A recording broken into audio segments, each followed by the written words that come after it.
Hello friends, this is Shahbaz and you are watching our YouTube channel Vidhik Jagrukta. जैसा कि मैं आपको बहुत सारी वीडियोस में बताता आया हूँ कि एमपी सिविल जज और डीएलओ का बैच स्टार्ट हो चुका है। बहुत से लोग सोच रहे होंगे ये बैच कैसा है, बहुत से लोग डरते हैं या बहुत से लोग संपर्क नहीं करना चाहते कि पता नहीं क्या चल रहा होगा। बहुत से लोगों ने डेमो क्लासेस नहीं ली, वीडियोस देखी, नंबर मुझसे मांगे, फिर हो सकता है उन्होंने डेमो क्लासेस नहीं ली हों। तो मैं एक ईमानदारी से उनको ये लाइव क्लास का डेमो देने वाला हूँ। वो भी जो आप आगे वीडियो देखेंगे ये लाइव क्लास का डेमो है।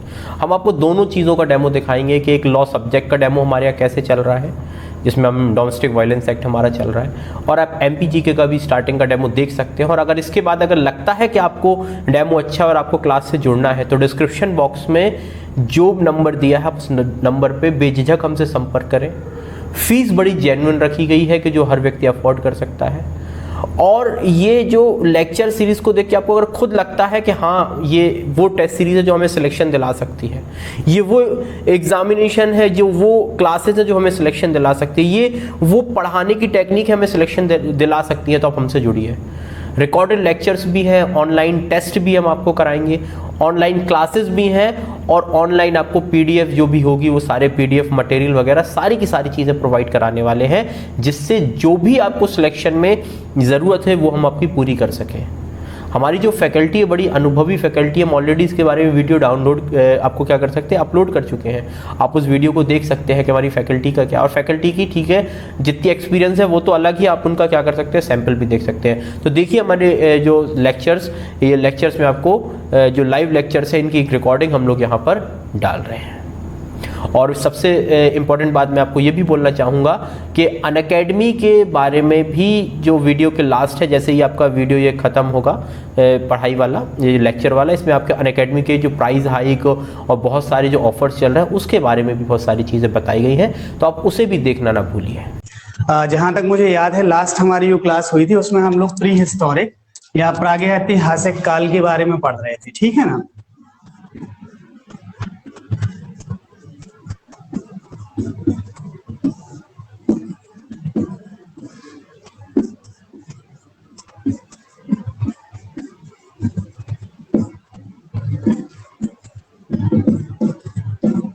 क्लियर है। कल हम लोगों ने एक छोटा सा पॉइंट पढ़ा हुआ था कि जो हमारा इतिहास है इसको हमने 3 अलग अलग पार्ट्स में या 4 पार्ट्स में बांटा हुआ है। पहला जो हमारा पार्ट होता है इसको अपन प्री हिस्टोरिक बोलते हैं। फिर इसके बाद दूसरा जो हमारा पार्ट आता है इसे हिस्टोरिक कहा जाता है। फिर इसके बाद मेडाइवल और आफ्टर दैट मॉडर्न।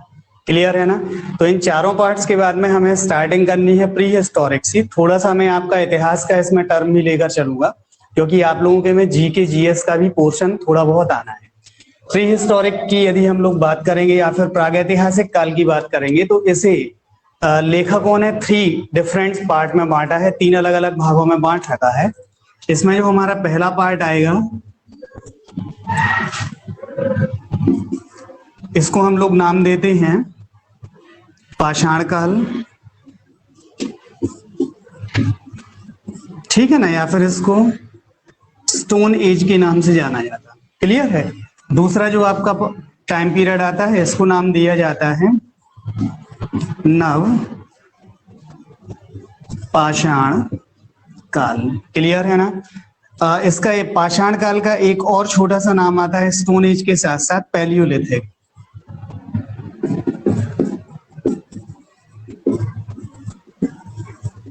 ठीक है।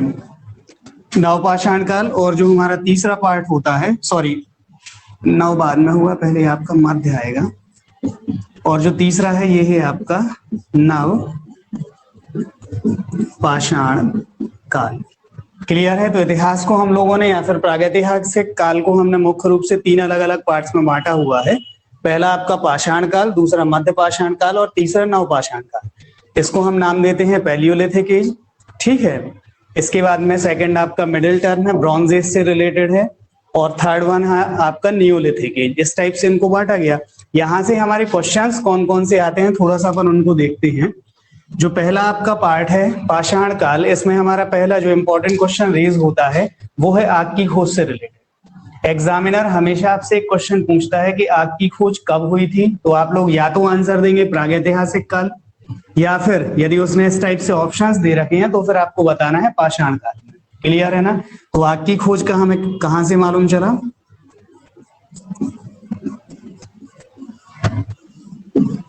आग की खोज हमारी हुई थी पाषाण काल में। यहां तक पॉइंट क्लियर है सभी को? इसके अलावा यदि हम लोग बात करेंगे इस एज में और क्या क्या हुआ था, तो आग की खोज के साथ साथ दूसरा जो इम्पोर्टेंट हमने यहाँ पर काम किया था वो था पत्थरों के औजारों का प्रयोग करना। जितने भी आपके औजार होते थे, जितने भी टूल्स होते थे, ये सब के सब पत्थरों से थे। पत्थरों के द्वारा इनको बनाया गया था। फॉर एग्जाम्पल आप यदि कभी इंटरनेट के ऊपर सर्च करें तो आपको ऐसे इससे रिलेटेड बहुत सारी इमेजेस मिलेंगी जहां पर पत्थरों से कई सारी चीजें बनाई गई। कुल्हाड़ी का प्रयोग किया गया। क्लियर है? ये पत्थर से बनाई जाती थी। इसके अलावा पत्थर के ऐसे औजार होते थे जिन्हें अपन हाथों से पकड़ते थे और हाथों से इनका यूज किया जाता था। नर्मदा घाटी वैली की बात करेंगे, होशंगाबाद के आसपास कुछ ऐसी प्लेसेस हैं जहां पर बड़ी मात्रा में हमें पत्थरों से बने हुए औजार मिले हैं। इसमें हथौड़ा है, हथौड़ा के अलावा कुल्हाड़ी है, कुल्हाड़ी के अलावा हस्त कुठार है, और इसके अलावा चटनी या जौ को पीसने वाले जो बाट होते हैं, इस टाइप से कई सारी चीजें हमें वहां से देखने को मिली है। तो पाषाण काल की दो इंपॉर्टेंट खोज आती हैं। पहला है आपका आग की खोज और दूसरा इंपॉर्टेंट क्या है? औजार। ठीक है। जब हम लोग मध्य पाषाण काल में आए थे तो मध्य पाषाण काल में थोड़ा सा चेंजेस हो गया था। यहाँ तक आते आते कुछ ऐसी प्लेसेस हैं जहां पर मध्य पाषाण काल में कुछ हमें टूल्स मिले हैं जो मेटल से बने थे, ब्रॉन्ज से बने थे, और इसी कारण से हमने इसको ब्रॉन्ज एज नाम दिया था। आफ्टर सम टाइम यदि देखा जाए तो जो औजार थे वो थोड़ा सा और लंबे हो गए थे। मतलब पाषाण काल के औजार काफी ज्यादा छोटे होते थे, और जो आपका मध्य पाषाण काल था इसके औजारों की साइज क्या थी? काफी ज्यादा बड़ी थी। यहां तक क्लियर है? बड़ी औजारों की साइज हो गई। आग का यूज हम लोग कंटिन्यू करने लगे। अब तक आग का प्रयोग केवल भोजन पकाने के लिए ही किया जाता था, लेकिन ये समय आते आते भोजन के साथ साथ हम आग का प्रयोग अपने प्रोटेक्शन के लिए भी करने लगे। प्रोटेक्शन कैसे होता है? जंगलों में रात के समय बहुत सारे जानवर आक्रमण कर सकते, और इन आक्रमणों से बचने के लिए हम लोग क्या करते थे? सिविलाइज होके रहना स्टार्ट किया। छोटे छोटे 5-6 लोगों का ग्रुप बना लिया, 10-12 फैमिली का ग्रुप बना लिया, और वहां पर चारों तरफ आग लगा दी। तो कोई भी जानवर डायरेक्ट अटैक नहीं करता था, क्योंकि हर जानवर आग से डरता है। इस एज में हम लोग आग को हाथ में लेकर नहीं चलते थे। जो आपका पाषाण काल था उस समय क्या था? जंगलों में आग लगती थी और उस आग के पीछे पीछे हम चलते थे अपना भोजन पकाने के लिए। ये टाइम पीरियड आते आते हम लोगों ने आग को स्वयं बनाना सीख लिया। दो पत्थरों को आपस में टकराया, आग को हम एक लकड़ी में हाथ में लेकर चलने लगे। तो इस टाइप से कई सारी चीजें यहाँ पर देखने को मिली। क्लियर है इतना? एक और इम्पोर्टेंट क्वेश्चन आपका नवपाषाण काल से रेज होता है। इस टाइम पीरियड में पहिए की खोज हुई थी।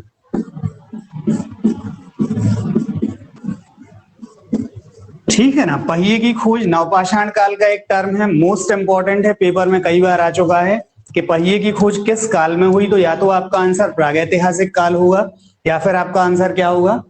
नवपाषाण काल। ठीक है। इंग्लिश में यदि कहा जाए तो न्यूलिथिक एज। इंग्लिश में इसको अपन न्यूलिथिक एज के नाम से जानते हैं, और हिंदी में आपका नवपाषाण काल के नाम से होगा। क्लियर है यहां तक सभी को? पहिए की खोज कैसे हुई? बहुत सारी अलग अलग थ्योरीज हैं। यदि नॉर्मली कहा जाए तो सिंपली हो सकता है कभी ऐसा टाइम पीरियड रहा हो कि हमने किसी बड़े से लकड़ी के लट्ठे को किसी ऊंचाई वाली जगह से ढड़का दिया हो, गलती से गिर गया हो, वो रोल करने लगा, और जब उसने रोल किया तो हमारा माइंड फिर से क्लिक हुआ कि भाई इसको रोल करने से नॉर्मली पहाड़ के ऊपर किसी लकड़ी को ले जाना फिर उसको वापस नीचे लाना कंधे के ऊपर रख के काफी कठिन काम था, लेकिन रोल किया तो विद इन अ सेकंड वो नीचे आ गया। माइंड क्लिक हुआ। स्टार्टिंग में इसे खेल की तरह लिया गया, धीरे धीरे फिर हमें समझ में आया कि भाई ये खेल नहीं है, अब इसका यूज किया जाए, और धीरे धीरे हमने पहिए का प्रयोग डिफरेंट अलग अलग प्लेसेस पर किया। उस जमाने में इसका प्रयोग सबसे बड़े पैमाने पर कहाँ होता था यदि ये कहा जाए तो पुरानी स्थानों की जब खुदाई की गई तो बड़ी मात्रा में हमें मटके मिले। ठीक है, बड़ी मात्रा में कौन सी चीजें मिली हैं? मटके। किताबों में मटके के अलावा एक और शब्द लिखा हुआ मिलता है, मृदभांड। ठीक है, तो मटके या फिर मृदभांड हमें बड़ी मात्रा में प्राप्त हुए हैं डिफरेंट अलग अलग प्लेसेस से, और इसी के आधार पे हमने एक अंदाजा लगाया कि पहिए का प्रयोग ये लोग बड़े पैमाने पर चाक बनाने में करते थे। कुम्हार का चाक आप लोगों ने देखा होगा, पुराने जमाने में क्या होता था, एक उनने बड़ा सा पहिया रख लिया, एक बच्चा बगल में बैठ गया या फिर कोई महिला बैठ गई, वो पहिए को गोल गोल घुमाएगी, और जो कुम्हार होगा बनाने वाला वो उसके ऊपर मटके को आकृति दे देगा। क्लियर है ना? इसमें हमने इसका यूज किया। दूसरे बड़े पैमाने पर इसका यूज कहाँ हुआ?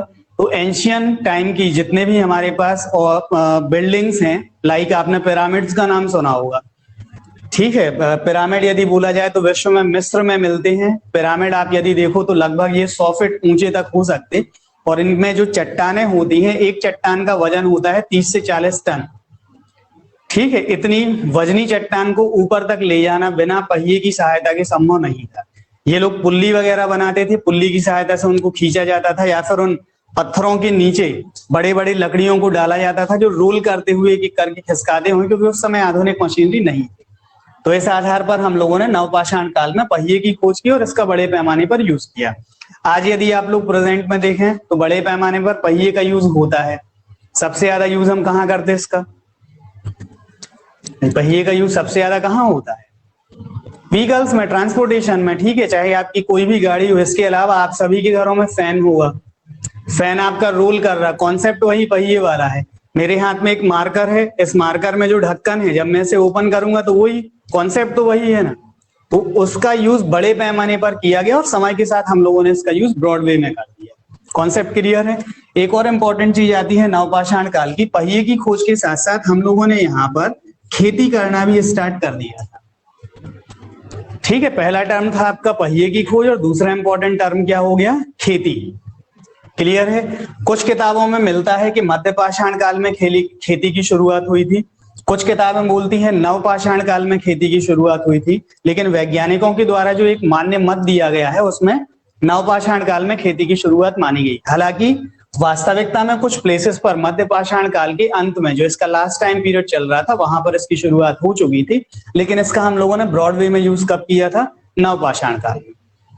खेती किन किन चीजों की जाती थी यदि आपसे कहा जाए तो ये होती थी सबसे पहले जौ की। जौ जानते हैं आप लोग? अपने बुंदेलखंड में जवार जिसे कहा जाता है, ठीक है ना। तो मनुष्य का जो प्रारंभिक भोजन था आफ्टर मीट या फिर फल, जिसे मनुष्य ने बनाना सीखा था, तो वो कौन सा था? जौ था। क्लियर है? जैसे अपन जवा के नाम से जानते। प्रेजेंट में यदि आप लोगों से कहा जाए तो ये मैं गारंटी ले सकता हूं आप में से किसी के घर में जौ या जवा का यूज खाने की रोटी में नहीं होता होगा। लेकिन यदि हम 10, 15 या 20 साल पहले जाएं, जो हमारे बुजुर्ग लोग थे, लाइक आपके दादाजी होंगे या फिर उनसे भी पहले का जो टाइम पीरियड होगा, तो आप लोग ये देख सकते वो लोग बड़े पैमाने पर जौ का यूज करते थे खाने के। जौ का यूज करते थे इसीलिए 90 और 100 साल जीते थे। आज अपन लोग गेहूं का यूज कर रहे तो 60 और 70, कुछ ना कुछ तो अंतर आएगा उसका। क्लियर है ना? तो जौ खेती का यूज होना स्टार्ट हुआ और जो पहली बार हम लोगों ने खेती की वो किसकी थी? जौ की। जौ के अलावा हड़प्पन सिविलाइजेशन की यदि बात की जाएगी तो यहाँ पर चावल के साक्ष्य मिले हैं। चावल के साथ साथ हमें मटर, ठीक है, मटर के अलावा यदि बोला जाए तो कुछ पल्सेस या फिर दालें, ये सब कुछ हमें प्राप्त हुई हैं, इनके साक्ष्य मिले हैं। आप में से कई बच्चों का एक क्वेश्चन हो सकता है कि सर हड़प्पा संस्कृति लगभग 2500 या फिर 4000 साल पुरानी थी प्रेजेंट टाइम से, ईसा पूर्व से 2500 पहले और प्रेजेंट टाइम से लगभग 4000, 4000 साल पुरानी संस्कृति के क्या जौ आज भी रखे होंगे? तो ये तो संभव नहीं है भाई। उस जमाने का जो यदि हम अपने घरों में जौ रख दें तो सिंपल है उसमें घुन लग जाता और वो खराब हो जाता, तो उनके साथ भी वैसा ही हुआ होगा।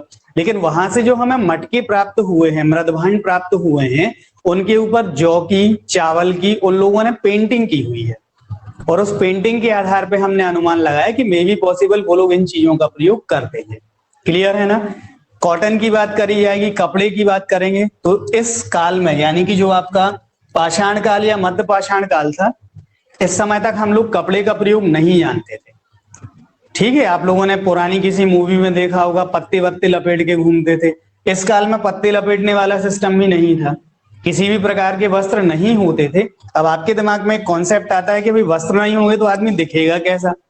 तो सिंपल सी बात है, आप किसी जानवर को देख लीजिए, उसकी बॉडी के ऊपर बाल होते हैं।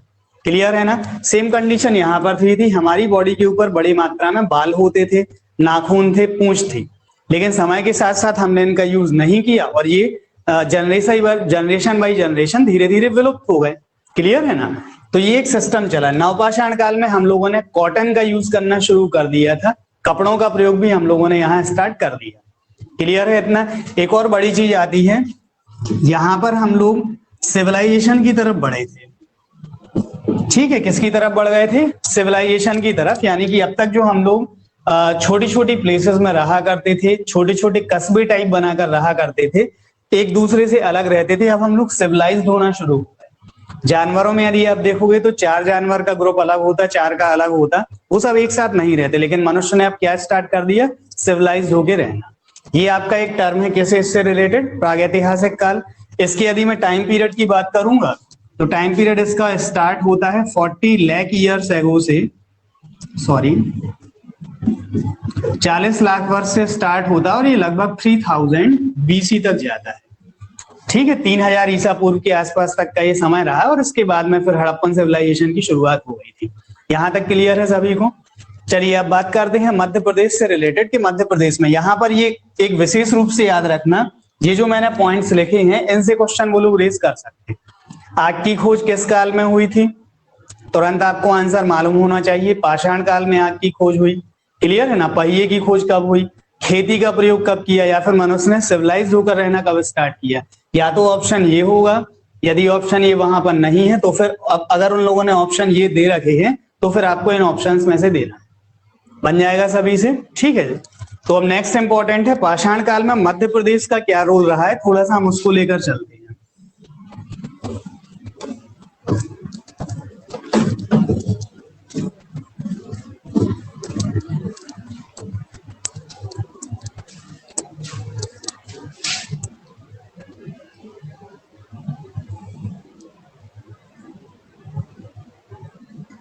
इंग्लिश नेम्स में बताते तो जा रहा हूं शशांक। इंग्लिश में जो नाम है मैं ऑलरेडी या तो मैं लिख देता हूं या फिर मैं ओरली बताते जा रहा हूं। ठीक है ना? थोड़ा सा अपन को सुनते हुए चलना है, दोनों चीजें एक साथ चल रही हैं। चलिए तो आगे बढ़ते हैं। मध्य प्रदेश में इसका क्या इंपॉर्टेंट रोल रहा है, एमपी से रिलेटेड थोड़ा सा हम चलते हैं।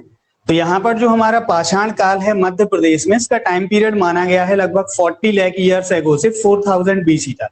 40 लाख वर्ष से लेकर 4000 ईसा पूर्व तक का जो समय रहा है वो मध्य प्रदेश के लिए माना जाता है। मध्य प्रदेश में इस काल के प्रमाण हमें कहां कहां से प्राप्त हुए हैं यदि ये कहा जाए तो आपने चंबल रिवर का नाम सुना होगा। क्लियर है ना? चंबल हो गई। चंबल के अलावा एक है आपका नर्मदा, इसके अलावा बेतवा। ठीक है, चंबल, नर्मदा या बेतवा, इन नदियों की जो घाटियां हैं, इन घाटियों में हमें बड़ी मात्रा में मध्य प्रदेश में प्रमाण मिले। क्लियर है ना? अब यहां से ज्यादा वो लोग डिटेल्ड क्वेश्चन नहीं पूछते, केवल उन प्लेसेस के नाम पूछते हैं। तो हमें प्लेसेस के बारे में विशेष रूप से जानना है। कौन कौन सी प्लेसेस हैं एक एक करके अपन इन सभी को डिस्क्राइब करते हैं। प्लेसेस से क्वेश्चन कैसा आएगा ये थोड़ा सा समझ लें। कभी भी इतिहास में आपसे प्रश्न नहीं पूछा जाएगा कि किस स्थान पर क्या मिला। ठीक है, यदि किसी बच्चे के मन में ये प्रश्न आता है कि भाई वहां से कुल्हाड़ी मिली थी या वहां से क्या मिला था, तो इस टर्म में यानी कि प्री हिस्टोरिक पीरियड में ऐसा कोई प्रश्न आपसे नहीं पूछेंगे।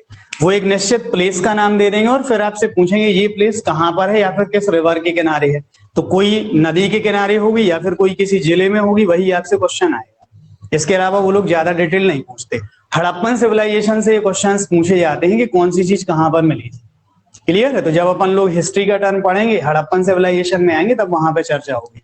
अभी देखते हैं इसमें। तो इसमें जो पहली इंपॉर्टेंट प्लेस है, इस प्लेस का नाम है आदमगढ़।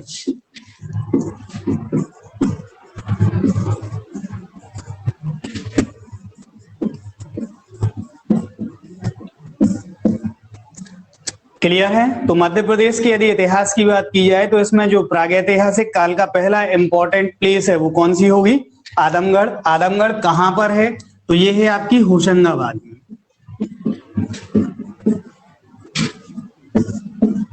क्लियर है ना इतना? तो आदमगढ़ नाम की प्लेस आपको किस डिस्ट्रिक्ट में मिलेगी? होशंगाबाद में। ये कहां पर है, इसका क्या इतिहास रहा है, तो थोड़ा सा समझना है।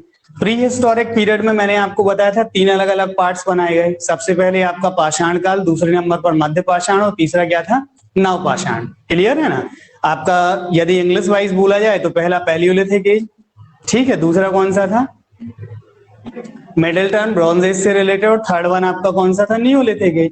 तो जो आपका मध्यकालीन है या मध्य पाषाण काल है, वहां पर मध्य पाषाण काल से बिलोंग करता है आदमगढ़। ये किस काल से बिलोंग करता है?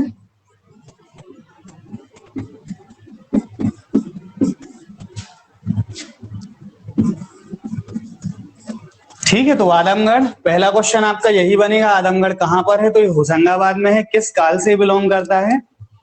मध्य पाषाण काल से। ठीक है ना। यहां से हमें कौन कौन सी चीजें मिली हैं यदि ये कहा जाए तो यहाँ बड़ी मात्रा में गुफा चित्र मिले हैं।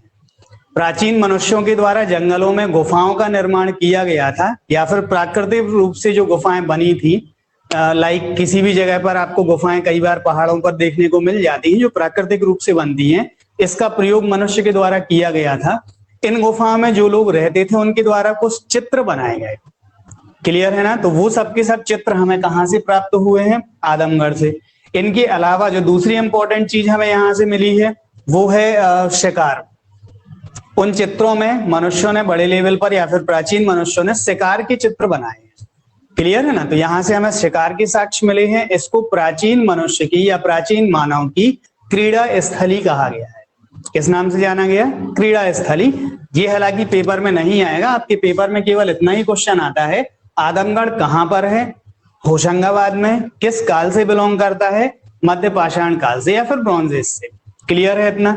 दूसरा इंपॉर्टेंट जो प्लेस है इसका नाम है भीमबेटका। आप लोगों ने इसका नाम सुना भी होगा, सुना या नहीं सुना? कहां पर है भीमबेटका?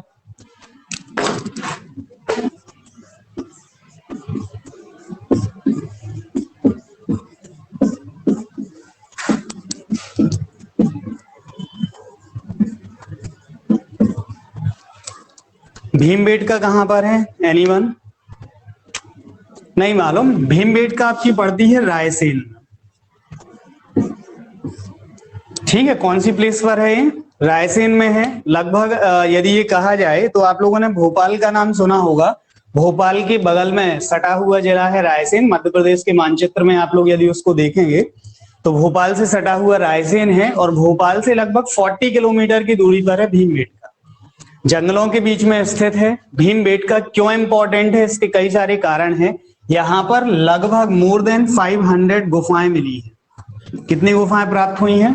500 से अधिक। और इन ज्यादातर गुफाओं में प्राचीन मनुष्य के द्वारा कोई ना कोई काम किया गया। कहीं पर हाथी का चित्र बना दिया, कहीं पर किसी घोड़े का चित्र बना दिया, ठीक है, कहीं पर शिकार करते हुए दिखा दिया, सिविलाइजेशन को आपस में बैठे हुए या फिर नाच गाना करते हुए दिखाया। क्लियर है ना। उस जमाने में इन लोगों ने बाकायदा कुछ कलर्स का भी यूज किया था, लाइक रेड कलर का, ब्लैक कलर का, और वो कलर आज भी मौजूद है। क्लियर है ना। तो भीमबेटका काफी ज्यादा इंपॉर्टेंट प्लेस है, बार बार पेपर में पूछी जाती है, और आपका ये क्वेश्चन हमेशा बनता है कि भीमबेटका किस जिले में है।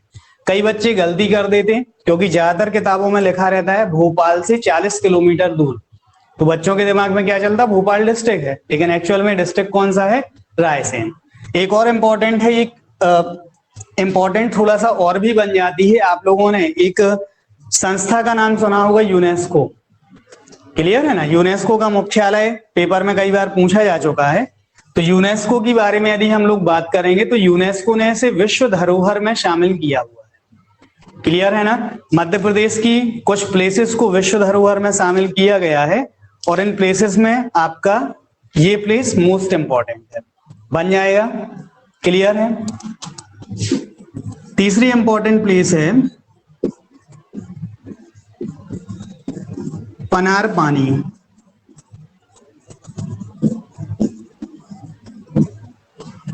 ठीक है, तीसरी इंपॉर्टेंट प्लेस कौन सी है? पनार पानी। ये पचमढ़ी के पास स्थित है। क्लियर है। कोई बता सकता पचमढ़ी किस डिस्ट्रिक्ट में है? होशंगाबाद में। क्लियर है ना। तो पचमढ़ी के पास है आपका पनार पानी, और काफी इंपॉर्टेंट है। यहां पर भी हमें गुफा चित्र मिले हैं, और यहां पर जो गुफा चित्र मिले हैं उनको मामा भांजा गुफा चित्र के नाम से जाना जाता है। मामा भांजा शैलाश्रय। ठीक है ना। मामा भांजा शैलाश्रय या फिर मामा भांजा गुफा के नाम से इनको जाना जाता है। ये पनार पानी में है, पचमढ़ी के पास। यदि डिस्ट्रिक्ट आपका पूछा जाए तो डिस्ट्रिक्ट होशंगाबाद। लिख लिया यहां तक? क्लियर है ना। चलिए अगला इंपॉर्टेंट है आपका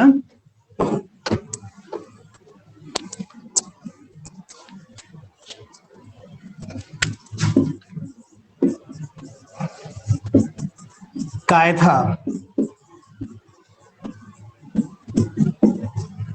ठीक है, नेक्स्ट इंपॉर्टेंट प्लेस है कायथा। ठीक है, कायथा यदि आपसे पूछा जाए तो उज्जैन के पास में है।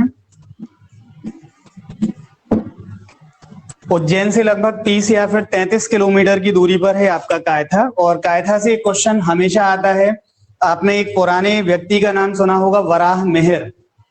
ठीक है, एक पुराने राइटर रहे हैं या फिर पुराने व्यक्ति रहे हैं, उनका नाम था वराह मिहिर। तो पेपर में कई बार आता है वराह मिहिर की जन्मस्थली क्या है, ये पीएससी में कई बार पूछा गया है। तो कायथा जो है ये वराह मिहिर की जन्मस्थली है। मोस्ट इंपॉर्टेंट क्वेश्चन, इसको नोट कर लेना।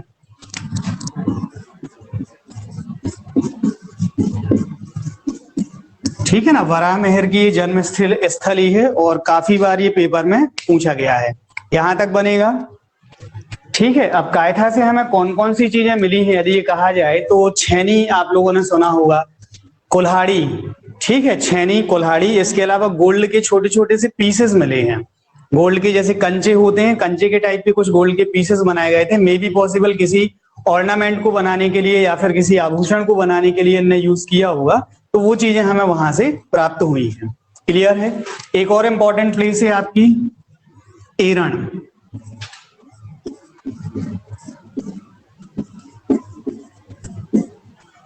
नेक्स्ट प्लेस है आपकी एरण। और एरण का इतिहास में काफी ज्यादा महत्व है, धीरे धीरे अपन आगे पढ़ेंगे तो एरण का नाम कई बार यूज होगा। एरण आपकी प्रेजेंट में सागर जिले में है। ठीक है, सागर जिला हमारा पड़ोसी जिला ही है, तो एरण आपका सागर डिस्ट्रिक्ट में मौजूद है, काफी ज्यादा इंपॉर्टेंट है। यदि हम लोग प्राचीन काल की बात करेंगे कि भाई प्रागैतिहासिक काल या फिर इतिहास में इसका क्या रोल है, कब से कब तक ये रहा है, तो यहाँ पर लगभग 2000 बीसी के आसपास मनुष्य ने रहना स्टार्ट किया। प्रारंभ में वो लोग रहते थे, वही तरीका था जानवरों की तरह, फिर धीरे धीरे सिविलाइज्ड होना शुरू किया, तो एरण आपका काफी ज्यादा इंपॉर्टेंट प्लेस पड़ जाता। यहाँ से एक क्वेश्चन हमेशा पेपर में पूछा जाता है, सती प्रथा का पहला प्रमाण या प्रैक्टिस ऑफ सती का जो पहला साक्ष्य है वो हमें कहां से मिला है, एरण से। ठीक है ना, जो प्रैक्टिस ऑफ सती या फिर सती प्रथा थी, इसका पहला साक्ष्य मिला है एरण से, और वो गुप्त काल से बिलोंग करता है। जब अपन गुप्त पीरियड पढ़ेंगे इतिहास में तो वहां पर उसका मैं पूरा डिटेल ले लूंगा। क्लियर है ना। अभी केवल हमें इतना याद रखना है कि प्राचीन एक प्लेस है एरण, सागर डिस्ट्रिक्ट में बनेगा यहां से। क्लियर है ना।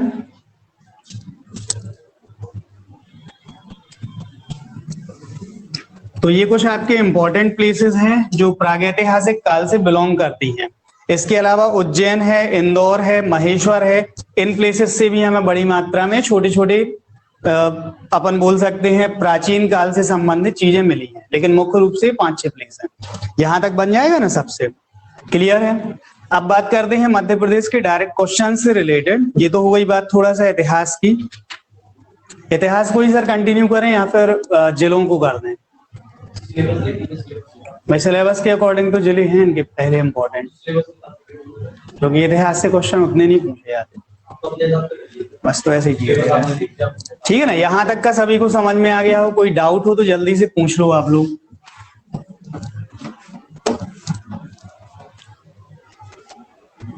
जल्दी से एक बार नजर डाल दें, जितना अब तक हुआ है उसमें कोई डाउट हो तो जल्दी से पूछ लें।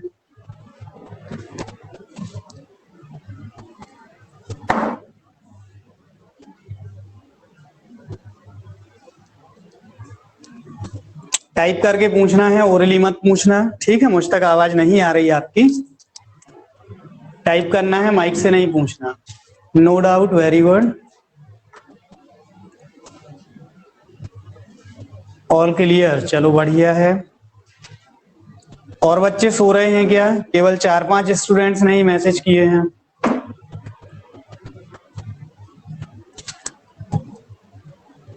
क्लियर है, क्लियर है। आदमगढ़ एक बार और पढ़ा दीजिए। चलिए आदमगढ़ के बारे में सुन लो। आदमगढ़ जो आपकी एक प्लेस है, यहाँ से लगभग 500 से अधिक हमें गुफाएं प्राप्त हुई हैं। प्राचीन काल में बहुत सारे लोग यहाँ पर रहा करते थे, प्राचीन मनुष्य रहते थे। इन लोगों ने शिकार किया है, इन लोगों ने सिविलाइज्ड होना शुरू किया, आग का भी प्रयोग किया, पहिए का भी प्रयोग किया, और इन सभी चीजों को आदमगढ़ की गुफाओं में चित्रित या चित्रों के माध्यम से दर्शाया है। क्लियर है ना। तो आदमगढ़ इसी कारण से काफी ज्यादा इंपॉर्टेंट है और यूनेस्को के द्वारा इसे विश्व धरोहर में शामिल किया गया है। क्लियर है। तो मध्य प्रदेश की कुछ प्लेसेस हैं जिसे यूनेस्को के द्वारा विश्व धरोहर में शामिल किया गया, लाइक खजुराहो के टेम्पल या फिर मांडू हालांकि प्रस्तावित है, अभी शामिल नहीं किया गया है, और एक आपका आदमगढ़। ठीक है, मांडू आपके प्रस्तावित हैं, कोई बच्चा ये ना सोचे कि मांडू को शामिल कर दिया गया है, ये प्रस्तावित हैं और मे बी पॉसिबल 1 या 2 साल में इसको शामिल कर दिया जाएगा। सर हिस्ट्री से इंपॉर्टेंट ये क्या लिखा है इसमें, सीधे नहीं आते मैसेज, पूरे टेढ़े आ रहे हैं ये एक दिक्कत है। चलिए आगे बढ़ते हैं। हाँ उसमें यही होगा। हाँ आदमगढ़ नहीं आदमगढ़ यूनेस्को में नहीं है। ठीक है ना, भीमबेटका है और ये पेपर में कई बार पूछ लिया गया है। क्लियर है यहां तक सभी को। चलिए फिर आगे बढ़ते हैं अगले इंपॉर्टेंट पॉइंट की तरफ।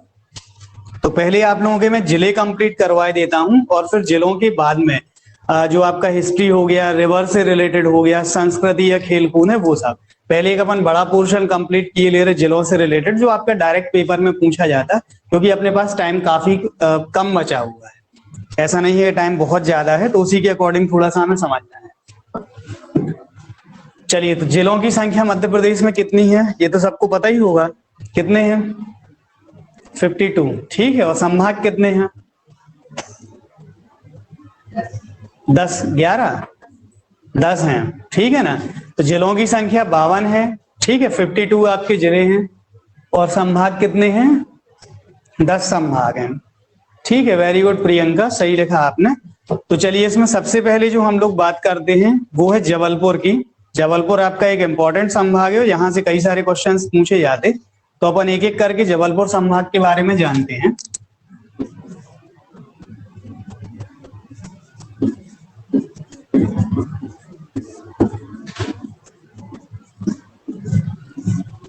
जबलपुर संभाग में कितने जिले आते हैं कोई बता सकता?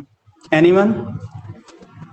मैसेज में टाइप करिए जल्दी से, जबलपुर में कितने जिले आते हैं जबलपुर संभाग में? 8 जिले। Very good. कौन कौन से 8 जिले हैं?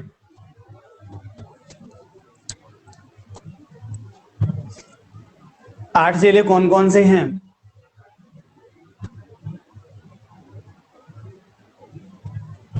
जल्दी से फास्ट टाइपिंग। अभी व्हाट्सएप पर यदि चैटिंग आप लोगों की चल रही होती तो अब तक तो पता नहीं क्या टाइप कर देते।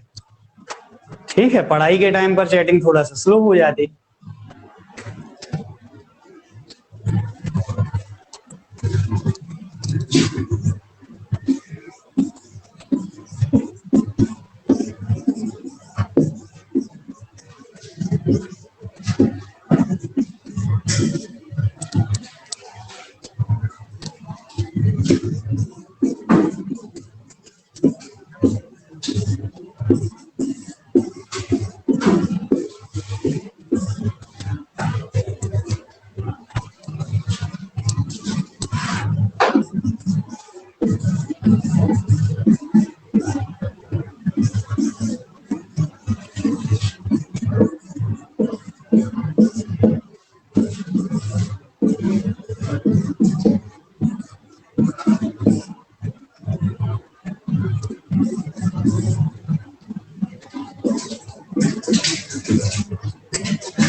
ठीक है, तो ये आप देख सकते हैं जबलपुर के 8 अलग अलग जिले हैं। पहला आपका जबलपुर, फिर नरसिंहपुर, सिवनी, मंडला, कटनी, छिंदवाड़ा, डिंडोरी और बालाघाट।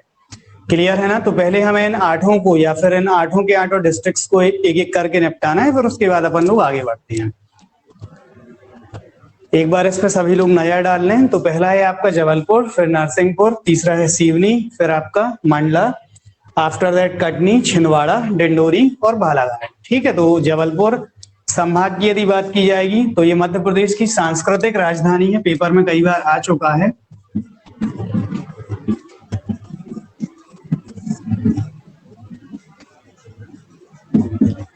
ये एमपी की सांस्कृतिक राजधानी है, इंग्लिश में कहा जाए तो कल्चरल कैपिटल। ठीक है ना।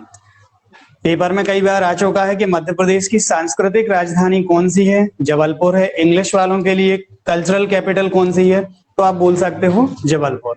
क्लियर है ना। और जबलपुर की यदि हम लोग बात करेंगे तो जबलपुर में मुख्य रूप से खनिज पाए जाते हैं, लोहा, फाल्सफेयर, मार्बल, ये इसके प्रमुख खनिज हैं। अब इससे कौन कौन से इंपॉर्टेंट क्वेश्चंस आते हैं, थोड़ा सा एक बार अपन इस पर नजर डालते हैं। इसको रफ कर दें, देख लिया हो सभी ने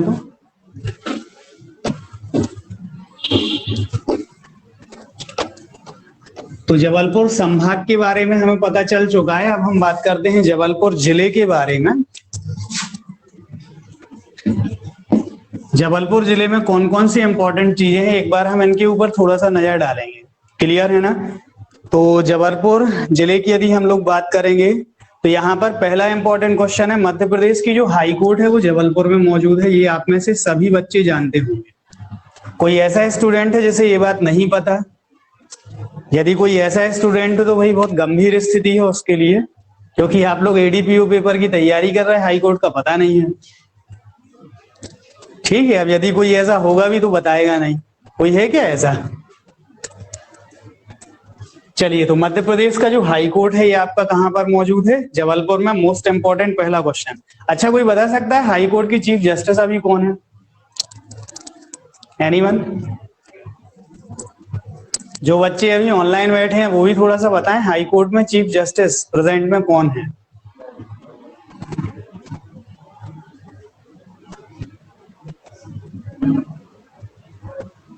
जल्दी से टाइप करके बताओ।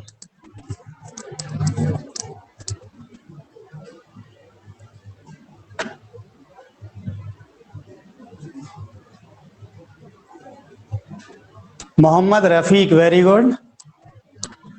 Ritu, Shivani, very good. Priyanka, Rinku, very good. ठीक है ना। तो ये क्वेश्चन पेपर में आपका पूछा जा सकता है कि प्रेजेंट हाई कोर्ट की चीफ जस्टिस कौन है, तो मोहम्मद रफीक हैं। यहां तक बनेगा सभी से।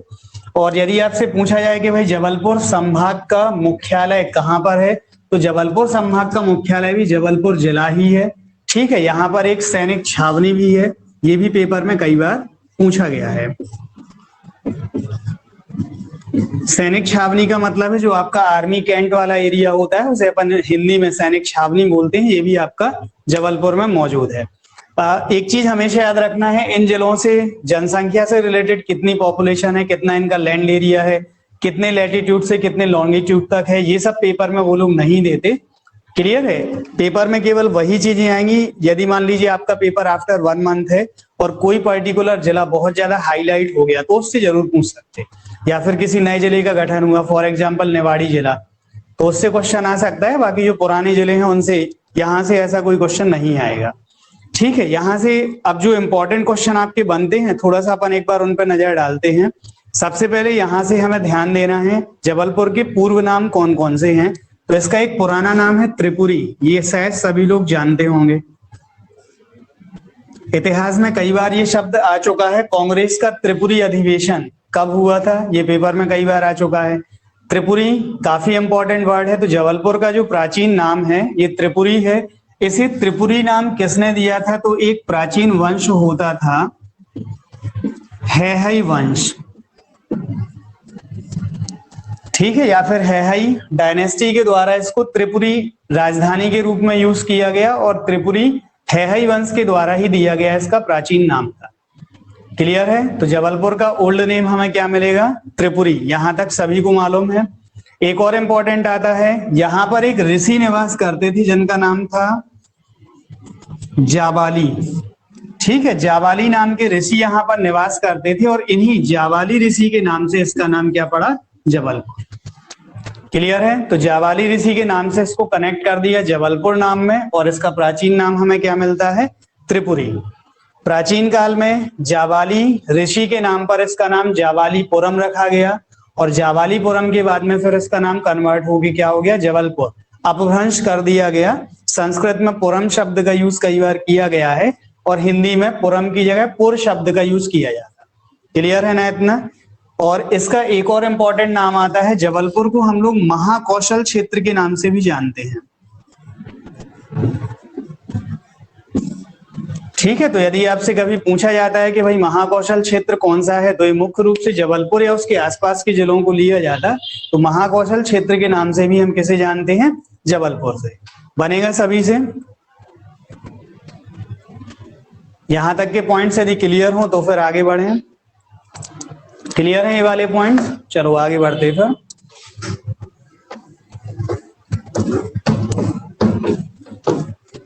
अगला इंपॉर्टेंट इससे क्वेश्चन पेपर में पूछा जाता है, मध्य प्रदेश का जो पहला रत्न परिष्करण केंद्र है वो कहां पर मौजूद?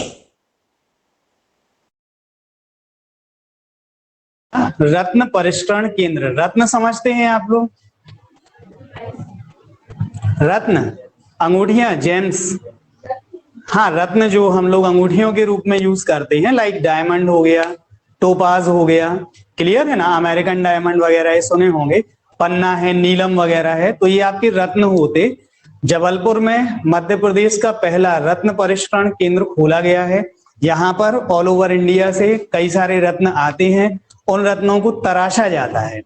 ये गवर्नमेंट अथॉरिटी है, सेमी गवर्नमेंट अथॉरिटी है, गवर्नमेंट के द्वारा संचालित की जाती है, प्राइवेट वर्कर ठेके पर वहां वर्क करते हैं। तो मध्य प्रदेश का पहला रत्न परिष्कृत केंद्र कहां पर है? जी जबलपुर में होगा।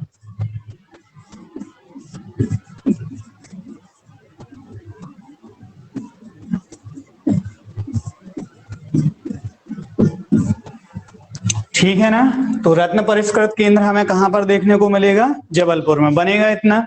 एक और इससे इंपॉर्टेंट क्वेश्चन बनता है, मध्य प्रदेश का सबसे ज्यादा साक्षर जिला कौन सा है? ठीक है, साक्षर मतलब समझते हैं? पीछे आप लोग समझते हैं साक्षर मीन्स क्या होगा? पढ़े लिखे, ठीक है ना। तो मध्य प्रदेश का सबसे ज्यादा साक्षर जिला कौन सा है? वो भी जबलपुर है। जबलपुर की टोटल पॉपुलेशन का यदि कहा जाए तो 81.1%, ठीक है, मध्य प्रदेश में ये सबसे ज्यादा है। 81.1% जबलपुर में रहने वाले लोग साक्षर हैं, पढ़े लिखे हैं। तो मध्य प्रदेश का सर्वाधिक साक्षर जिला कौन सा होगा? जबलपुर। क्लियर? बनेगा ना। इसके अलावा एक और इंपॉर्टेंट आता है जबलपुर संभाग से रिलेटेड क्वेश्चन, मध्य प्रदेश का सबसे बड़ा संभाग कौन सा है? यदि उन्होंने पेपर में ये पूछा कि एमपी का सबसे बड़ा संभाग कौन सा है, तो वो है जबलपुर संभाग। क्लियर है ना। तो मध्य प्रदेश में बाई एरिया यदि कहा जाए,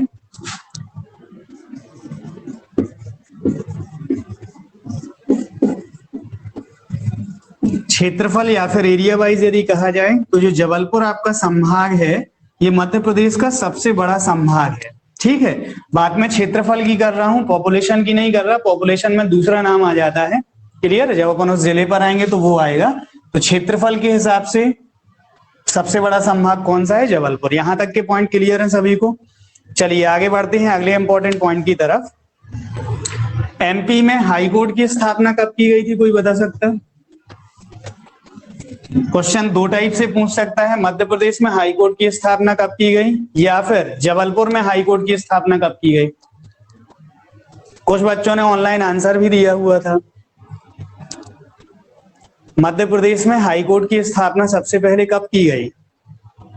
एनीवन?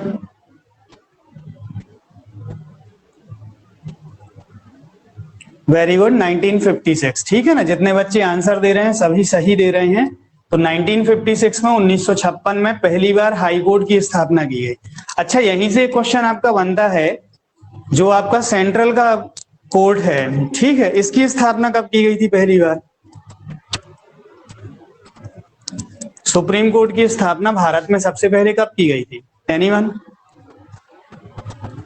बताइए।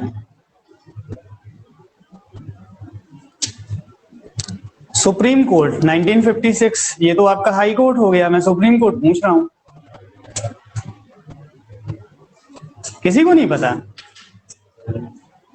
77, 1773, ठीक है ना। 1773 एक रेगुलेटिंग एक्ट आपका आया था। रेगुलेटिंग एक्ट के द्वारा इंडिया में एक कोर्ट का प्रावधान किया गया था, और इसी कोर्ट को फिर आगे जाके हम लोगों ने सुप्रीम कोर्ट नाम दिया गया। एक और इससे रिलेटेड क्वेश्चन कई बार पेपर में पूछ लिया जाता, मजाकिया क्वेश्चन जरूर है लेकिन पूछते जरूर हैं। सुप्रीम कोर्ट को दिल्ली ट्रांसफर कब किया गया? भाई स्टार्टिंग में 1773 में रेगुलेटिंग एक्ट के द्वारा जब सुप्रीम कोर्ट की स्थापना की गई तो एक्ट आपका पास हुआ था 73 में और स्थापना इसकी की गई थी 74 में। 74 में इसको बनाना स्टार्ट किया गया था कलकत्ता से, क्लियर है ना, कोलकाता से इसको स्टार्ट किया गया था। और फिर इसके बाद में क्वेश्चन वो लोग घुमा के पूछ लेते हैं कि इसे दिल्ली में ट्रांसफर कब किया गया, दिल्ली में कब आया। प्रेजेंट में यदि आपसे बोला जाए कि हमारी सुप्रीम कोर्ट कहाँ है तो आप सब लोग जानते होंगे कि सुप्रीम कोर्ट हमारी दिल्ली में है, लेकिन इसकी स्थापना कब हुई थी 73-74 के टाइम पर कलकत्ता में, तो ये दिल्ली कब आ गया 1911। वेरी गुड, ठीक है ना। तो 1911 में 1911 में 1911 में ऐसा कुछ हुआ था क्या कि इसको ट्रांसफर करना पड़ा या फिर ऐसे ही कर दिया था? चलो मैं बता दे रहा हूं। 1911 में दिल्ली दरबार का आयोजन किया गया था। दिल्ली दरबार में यदि कहा जाए तो ब्रिटेन की महारानी और जो ब्रिटेन के प्रिंस थे वो भारत की यात्रा पर आए हुए थे। उस समय भारत अंग्रेजों का उपनिवेश होता था, क्लियर है ना। तो भारत की यात्रा पर ये लोग आए थे और उस समय बंगाल का विभाजन हो चुका था 1907 में, आपको शायद जानकारी होगी, लॉर्ड कर्जन के द्वारा। तो बंगाल को डिवाइड किया गया था ताकि राष्ट्रीय आंदोलनों को तोड़ दिया जाए। और फिर जब ये लोग भारत की यात्रा पर आए तो भारत के प्रतिनिधियों के द्वारा ये डिमांड रखी गई और उस डिमांड में बंगाल के विभाजन को भी रद्द किया गया। बंगाल विभाजन रद्द करने के साथ साथ हाई कोर्ट को सुप्रीम कोर्ट को कलकत्ता से ट्रांसफर कहां कर दिया गया, दिल्ली। राजधानी में उसी समय दिल्ली ट्रांसफर की गई थी। तो 1911 में ये पूरा का पूरा घटनाक्रम हुआ था, क्लियर है ना इतना। बहुत सारे लेखकों ने दिल्ली दरबार की आलोचना भी की थी क्योंकि उस समय भारत में भीषण अकाल था और दिल्ली में 56 प्रकार के भोग बनाए गए थे उनके स्वागत में। तो कई लेखक, चाहे वो इंडियन हो या फिर ब्रिटिशर्स हो, उन लोगों ने इसकी आलोचना की थी कि भारत में बड़ी आबादी भूख से तड़प रही है और दिल्ली में भव्य दरबार का आयोजन चंद लोगों को खुश करने के उद्देश्य से किया जा रहा है, क्लियर है ना। ये काफी बड़े लेवल पर मीडिया में उठा था। चलिए बात करते हैं अपन जबलपुर की। थोड़ा सा अपन लोग टॉपिक यहां वहां से जरूर ले लेते लेकिन पेपर में सभी पूछ लिए जाते।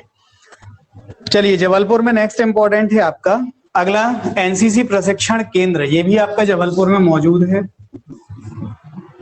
ठीक है ना। तो एनसीसी प्रशिक्षण केंद्र और ये महिलाओं का है, पेपर में कई बार आ चुका है। महिला एनसीसी प्रशिक्षण केंद्र किस जिले में है, तो ये आपका जबलपुर पड़ेगा, क्लियर है ना। इसके अलावा रानी अवंतीबाई बांध, ये आप लोगों ने सुना होगा,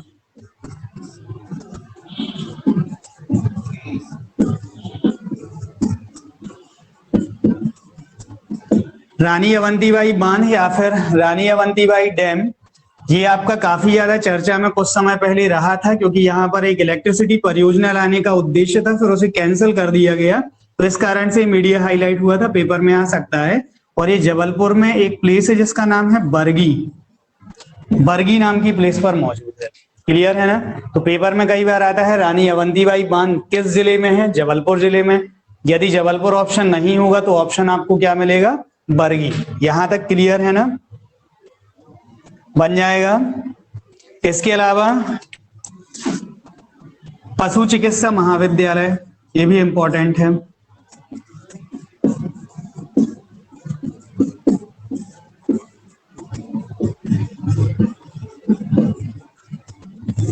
ठीक है, पशु चिकित्सा महाविद्यालय या फिर एनिमल हस्बेंडरी यूनिवर्सिटी के नाम से इसे जाना गया, ये भी आपका जबलपुर में मौजूद है।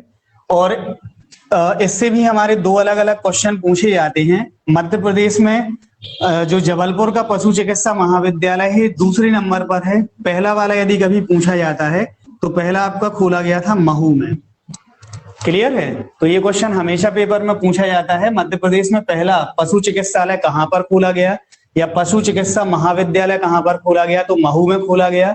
और दूसरा इंपॉर्टेंट कहाँ पर खोला गया, जबलपुर में। ये दोनों आपके मोस्ट इंपॉर्टेंट क्वेश्चन है, कई बार पेपर में पूछ लिए हैं, क्लियर है ना। एक और है आपका समारोह से रिलेटेड एक क्वेश्चन, काफी बार पेपर में आता है। 2017 2016 दोनों टाइम पर इसको काफी ज्यादा पूछा गया था, हाईलाइट भी किया गया था। आप लोगों ने नाम सुना होगा सुभद्रा कुमारी चौहान का, सुना है या नहीं सुना? कौन है? ठीक है, काफी फेमस राइटर रही है। फेमस राइटर होने के अलावा यदि कहा जाए तो देश के राष्ट्रीय चेतना के आंदोलन में भी इनका काफी बड़ा रोल था। केवल ये राइटर बस नहीं थी, इनने बढ़ चढ़कर भूमिका निभाई थी देश को आजाद करने में। और जिस समय ये सामने आई थी उस समय महिलाएं अपने घरों से बाहर नहीं निकलती, तो ये काफी बड़ी बात थी। तो सुभद्रा कुमारी चौहान महोत्सव कहां पर होता है, ये पेपर में कई बार आ चुका है, क्लियर है ना। तो सुभद्रा कुमारी चौहान समारोह कहां पर किया जाता है, ये आपका आंसर क्या होगा? जबलपुर में। कई बच्चे इसमें सुभद्रा कुमारी चौहान से रिलेटेड है तो बहुत सारे बच्चे रायसेन लगा देते, कुछ होशंगाबाद लगा देते। आपको याद रखना है जबलपुर में होता है, क्लियर है ना। चलिए अगला इंपॉर्टेंट आपका क्वेश्चन आता है, रानी दुर्गावती अभ्यारण्य। खैर ये नहीं पूछेंगे आपका अभ्यारण्य क्योंकि पूरा नहीं आता। हाँ एक इंपॉर्टेंट है झंडा सत्याग्रह।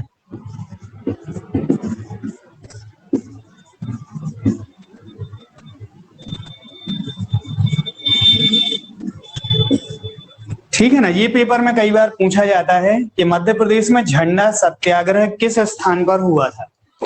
ये कई बार क्वेश्चन पेपर में आ चुका है। तो मध्य प्रदेश में झंडा सत्याग्रह है कहां पर हुआ था? जबलपुर में, क्लियर है ना।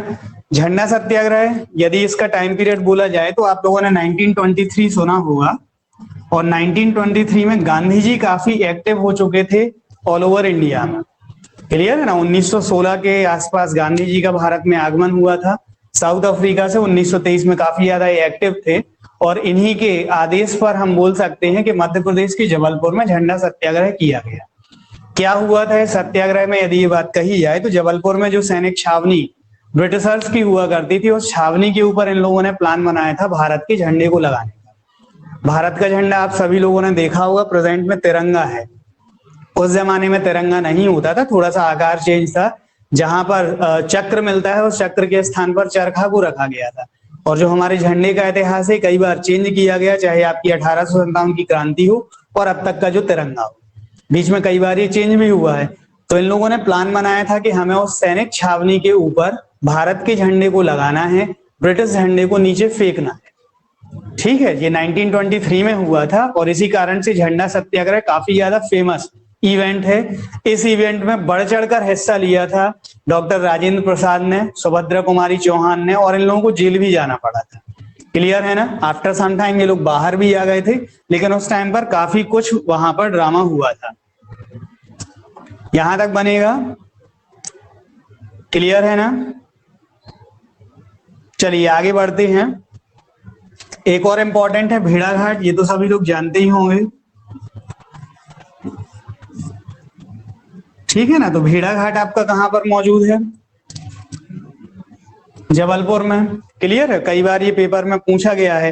इसके अलावा एक और इंपॉर्टेंट क्वेश्चन आता है, जबलपुर मार्बल के लिए काफी ज्यादा फेमस है, अभी मैंने पहले ही चर्चा की थी। तो मार्बल में यहाँ पर जो व्हाइट मार्बल है या सफेद संगमरमर है, इसके लिए काफी ज्यादा फेमस है। यदि कभी आपसे प्रश्न पूछा जाता है कि मध्य प्रदेश में सफेद संगमरमर कहां पर अच्छी क्वालिटी का मिलता है, तो ये आपका जबलपुर में मिलता है। ये काफी बार क्वेश्चन में आ चुका है, क्लियर है ना इतना। चलिए एक और आगे बढ़ते हैं। जबलपुर में एक छोटी सी प्लेस है रूपनाथ, इतिहास में इसका नाम काफी ज्यादा इंपॉर्टेंट है। कोई बता सकता है, सुना है रूपनाथ के बारे में किसी ने? किसी ने नहीं सुना। एक छोटा सा टर्म है, एक स्थान है जबलपुर में, रूपनाथ नाम की प्लेस है, और ये बिलोंग करती है सम्राट अशोक से, क्लियर है ना। सम्राट अशोक से बिलोंग करती है। सम्राट अशोक ने अपने जमाने में या फिर अपने समय में बहुत सारे शिलालेख या स्तंभ लेख बनवाए थे, और इनके माध्यम से अपनी शिक्षाओं को लोगों तक पहुंचाया था, क्लियर है ना। तो मध्य प्रदेश के रूपनाथ में या फिर जबलपुर के रूपनाथ में हमें अशोक के शिलालेख प्राप्त हुए हैं। ये काफी ज्यादा इंपॉर्टेंट है, पेपर में पूछ लिया जाता कि अशोक से रिलेटेड जबलपुर का कौन सा स्थान है, तो रूपनाथ, क्लियर है। या फिर क्वेश्चन दूसरे तरीके से पूछेगा कि रूपनाथ से किस सम्राट के शिलालेख मिले हैं, तो अशोक के शिलालेख मिले, क्लियर है ना यहां तक। भेड़ाघाट अपन लोगों ने लिख ही लिया है। भेड़ाघाट से पास में एक धुआंधार, तो धुआंधार जलप्रपात भेड़ाघाट, ये काफी कॉमन क्वेश्चन है। ये पूछ लिए जाते। अच्छा, एक और इम्पोर्टेंट है आपका गवर्नमेंट ऑर्डिनेंस फैक्ट्री।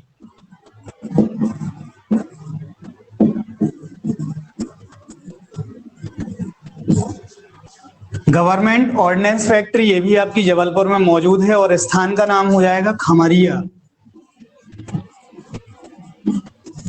क्लियर है ना? तो जबलपुर के खमरिया नाम के प्लेस पर गवर्नमेंट ऑर्डिनेंस फैक्ट्री है। ऑर्डिनेंस फैक्ट्री का मतलब है हथियार बनाने का कारखाना। एक ऐसी फैक्ट्री जहां पर सरकार के द्वारा हथियार बनाए जाते हैं इंडियन आर्मी को प्रोवाइड करने के लिए। तो ये आपकी कहां पर मौजूद है? जबलपुर में। कोई बता सकता है अपने छतरपुर जिले के आसपास गवर्नमेंट ऑर्डिनेंस फैक्ट्री कहां पर है? छतरपुर जिले के आसपास है क्या कहीं पर गवर्नमेंट ऑर्डिनेंस फैक्ट्री? ऑनलाइन बैठे हुए बच्चे, एनीवन?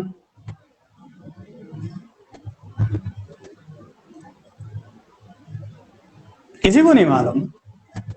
यूपी में अपने आसपास एक छोटी सी प्लेस है चरखारी, आप लोगों ने यदि नाम सुना हो तो चरखारी में 2014-15 के आसपास गवर्नमेंट ऑर्डिनेंस फैक्ट्री बनाई गई है।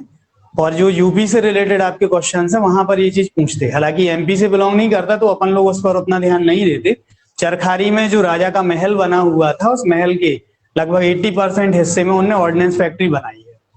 ठीक है, 20% आज भी लोगों के घूमने के लिए है, बाकी में बीएसएफ के द्वारा उसको कवर किया हुआ और ऑर्डिनेंस का यूज वो लोग वहां पर कराते हैं। क्लियर है ना? एक और इंपॉर्टेंट आपका आता है रानी दुर्गावती की समाधि।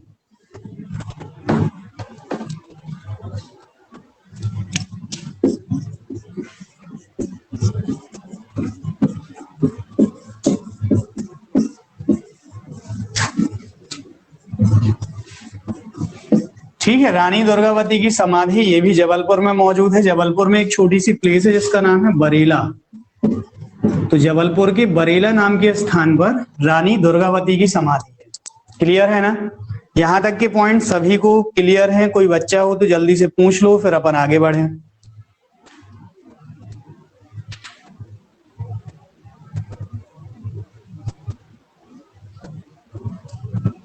एक लास्ट पॉइंट और बड़ा है, फिर इसके बाद जबलपुर आपका कंप्लीट हो जाएगा। जबलपुर के लगभग मैंने वो सभी क्वेश्चन कवर कर दिए हैं जो बार बार आपके पेपर में पूछे जाते। एक छोटा सा और आपका बचा हुआ है। जबलपुर में एक प्लेस है तिगवा।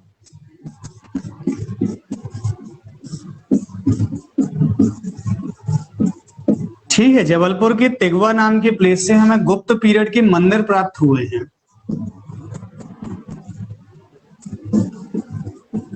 क्लियर है ना? तो जो आपका गुप्त एम्पायर था, गुप्त एम्पायर जो आपका फैला हुआ था, गुप्तों के द्वारा बड़े लेवल पर मध्य प्रदेश में मंदिरों का निर्माण करवाया गया। तो जबलपुर के तिगवा नाम की प्लेस पे गुप्तों के द्वारा बनाए गए मंदिर हमें मिले हैं। क्लियर है ना? गुप्तों के मंदिरों को इतिहास में क्यों महत्व दिया गया है उसके पीछे एक बड़ा रीजन है। गुप्तों के आने से पहले जितने भी मंदिर बनाए जाते थे उन सभी मंदिरों में वो लोग पत्थरों का यूज करते थे। आप में से कई बच्चे खजुराहो टेम्पल को देखने के लिए गए होंगे और खजुराहो टेम्पल्स में आपने देखा होगा बड़े पैमाने पर उन लोगों ने यूज किया है पत्थरों का। जितने भी मंदिर बने हुए हैं ऑल ओवर इंडिया में आप किसी भी प्लेस पर जाइए वहां पर ज्यादातर मंदिरों में हमें पत्थरों का यूज मिलता है। बड़े बड़े स्टोन्स को वो लोग काटते हैं, फिर अलग अलग प्लेसेस पर लगा के मंदिरों का निर्माण करते हैं। गुप्तों के मंदिर क्यों इंपॉर्टेंट है? क्योंकि इनके ज्यादातर मंदिर जो बनाए गए हैं वो ब्रिक्स के द्वारा बनाए गए, ईंटों की सहायता से। क्लियर है ना? तो इसी कारण से इतिहास में इनका काफी ज्यादा नाम आता है। गुप्तों के मंदिर या फिर जबलपुर के तिगवा नाम की प्लेस पर हमें गुप्तों के मंदिर प्राप्त हुए हैं। यहां तक क्लियर है सभी को? ठीक है ना? तो जबलपुर आपका संभाग कंप्लीट हो चुका है। ठीक, सॉरी, जबलपुर जिला आपका कंप्लीट हो चुका है। जबलपुर जिले के बाद जो हमारा दूसरा इंपॉर्टेंट जिला था, कल अपन लोग कटनी जिले के बारे में पढ़ेंगे। क्लियर है ना? आज इतने पर ही करने खत्म। ठीक है, तो आज के लिए यहीं तक खत्म करते हैं। जिसका डाउट हो जल्दी से पूछ लो। जो आपकी नेक्स्ट क्लास होगी आफ्टर 15 मिनट्स होगी, 15 मिनट बाद। हाँ, ये लेक्चर जैसे ही आपका खत्म होगा उसके 15 मिनट बाद हम लोग अगली क्लास स्टार्ट कर देंगे। कोई डाउट हो तो जल्दी से पूछ लो।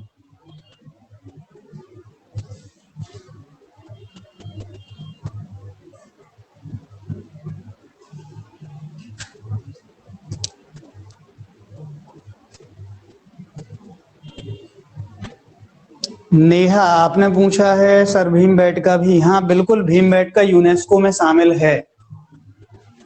ठीक है ना, भीमबेटका को यूनेस्को के द्वारा विश्व धरोहर में शामिल किया गया है, इंपॉर्टेंट है, याद रखना। और कोई डाउट हो जल्दी से पूछे, फिर क्लास को मैं खत्म कर दूं।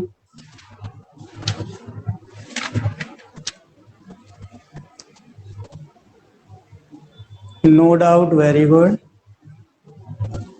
और इसके साथ साथ मैं आपको एक चीज़ और बड़ी अच्छी इंफॉर्मेशन देना चाहता हूँ। वो इंफॉर्मेशन ये है कि देखिएगा, जो अनअकैडमी है, अनअकैडमी बहुत सारे कोर्सेज लेके आई है। मैं आपको एक चीज़ बता दूं कि होने क्या वाला है, दिल्ली हरियाणा की वैकेंसी आने वाली, बिहार यूपी की वैकेंसी आने वाली है, छत्तीसगढ़ की वैकेंसी आने वाली है, on the way Rajasthan Gujarat की वैकेंसीज है। और इन सभी वैकेंसीज को लेके जो कोर्सेज हैं वो अनअकैडमी पे चल रहे हैं। और एक बहुत इंपॉर्टेंट इन्फॉर्मेशन देने वाला हूं कि जो अभी कोर्सेज चल रहा है उस पर कुछ स्पेशल ऑफर्स चल रहे हैं। 12 महीने का आप कोर्स लेते हो तो उसमें आपको 1 महीने का फ्री कोर्स सब्सक्रिप्शन मिलेगा, 18 महीने के साथ 2 महीने का, 24 महीने का आप सब्सक्रिप्शन लेते हैं तो आपको 3 महीने का फ्री क्या मिल रहा है। अभी इस समय ये वैलिड ऑफर है, कुछ समय तक के लिए आपको सब्सक्रिप्शन मिल रहा है। इसके साथ साथ आपको हर एक्ट पे क्या चल रही है, आपकी टेस्ट सीरीज चल रही है, फ्री टेस्ट सीरीज है, फ्री लेक्चर्स है। इनके साथ साथ आप प्लस सब्सक्रिप्शन लेते हैं तो उस पर भी आपको बहुत बेनिफिट मिल रहा है। वहाँ पे अलग अलग स्टेट को ध्यान में रखते हुए जुडिशरी की प्रिपरेशन कराई जा रही है। जो भी लोग दिल्ली वगैरह का या यूपी का एग्जाम देना चाहते हैं तो उनके लिए तो ये बेस्ट है, दिल्ली यूपी हरियाणा के लिए इस समय ये बेस्ट है। इसके साथ साथ मैं बताना चाहता हूँ कि बहुत सारे प्राइस हाइक आने वाला है, प्राइस हाइक होने वाला है, प्राइस मतलब फीस बढ़ने वाली है अनअकैडमी में। अभी जो 12 महीने का सब्सक्रिप्शन है ये केवल अभी आपको 31,625 में मिल जाता है, इसकी 34 फीस होने वाली है। 18 महीने का सब्सक्रिप्शन 38,000 में है, ये आपको 42,000 में होने वाला है। जो 24 महीने का सब्सक्रिप्शन है 46,000 का है, ये 50,000 में होने वाला है। तो इन पे आप थोड़ा सा विशेष ध्यान रखिएगा, फीस हाइक होने वाली है। और ये आपको अभी जो 24 महीने का सब्सक्रिप्शन मतलब 2 साल का 46,000 में आपको सब्सक्रिप्शन मिलेगा। इसके साथ साथ अगर आप मेरा शाबाश 10 कोड यूज करते हैं तो इस पे आपको 10% और डिस्काउंट मिलेगा। तो आप अगर सब्सक्रिप्शन लें तो मेरे कोड को जरूर वहां पे याद रख लीजिए, शाबाश 10। अगर आप ये कोड डालते हैं तो डेफिनेटली आपको क्या मिलेगा, आपको फ्री फीस जो हाइक होने वाली है उसके पहले आप सब्सक्रिप्शन ले लीजिए और उस सब्सक्रिप्शन पे भी आपको 10% छूट मिलने वाली है। तो इन चीजों का थोड़ा विशेष ध्यान रखिए। अगर आप उनसे जुड़ना